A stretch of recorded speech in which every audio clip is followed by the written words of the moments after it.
জানিয়ে রাখবো, আজ ফলতায় পুনর্নির্বাচন, দ্বিতীয় দফা নির্বাচনে যে অশান্তির ঘটনা ঘটে তার পরে এই সিদ্ধান্ত পুনর্নির্বাচনের এবং 285টি বুথে আজ পুনর্নির্বাচন হবে।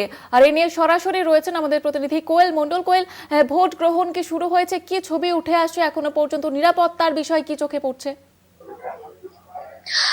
একদমই দেখো, নির্বাচন কমিশনের একেবারে নিয়ম পুঙ্খানুপুঙ্খ ভাবে মেনে নিরাপত্তার বেষ্টনীতে একেবারেই কিন্তু সকাল 7টা থেকে, ঘড়ির কাঁটায় যখন সকাল 7টা, তখন থেকেই ফলতা বিধানসভা কেন্দ্রের 285টি বুথ এবং 202টি যে ভোট গ্রহণ কেন্দ্র, প্রত্যেকটি ভোট গ্রহণ কেন্দ্রে কিন্তু একেবারে ভোট গ্রহণ প্রক্রিয়া শুরু হয়েছে।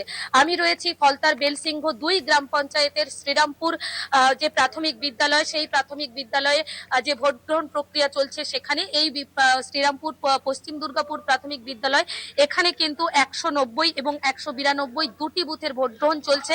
ভোট গ্রহণ, এই পুনর্নির্বাচনের ভোট গ্রহণ প্রক্রিয়াকে কেন্দ্র করে ফলতা বিধানসভা জুড়ে সর্বমোট 35 কোম্পানি কেন্দ্রীয় বাহিনী জওয়ানদের মোতায়েন করা হয়েছে। প্রত্যেকটি ভোট গ্রহণ কেন্দ্রের সুরক্ষার কথা এবং নিরাপত্তার কথা মাথায় রেখে প্রতিটি ভোট গ্রহণ কেন্দ্রে কিন্তু একেবারে এক সেক্টর করে কেন্দ্রীয় বাহিনী, এক সেকশন করে কেন্দ্রীয় বাহিনীর জওয়ানরা সেখানে কিন্তু মোতায়েন রয়েছে। এবং সকাল থেকে একেবারে যে ভোট কেন্দ্রে আমি রয়েছি, অত্যন্ত গুরুত্বপূর্ণ ভোট গ্রহণ কেন্দ্র, কারণ যে নাম নিয়ে এবং যাকে নিয়ে কিন্তু চর্চার কেন্দ্রবিন্দুতে ছিল 26-এর বিধানসভা নির্বাচন, সেই জাহাঙ্গীর খান, অর্থাৎ শ্রীরামপুর খানপাড়ার একেবারে জাহাঙ্গীর খানের বাড়ির সামনের যে বুথ, সেই বুথে রয়েছি। সেখানে সকাল থেকে ভোটাররা স্বতঃস্ফূর্ত ভাবে একেবারে লম্বা লাইন দিয়ে নিজেদের ভোটাধিকার প্রয়োগের জন্য, অর্থাৎ গণতান্ত্রিক অধিকার প্রয়োগের জন্য তারা লাইনে দাঁড়িয়ে রয়েছেন।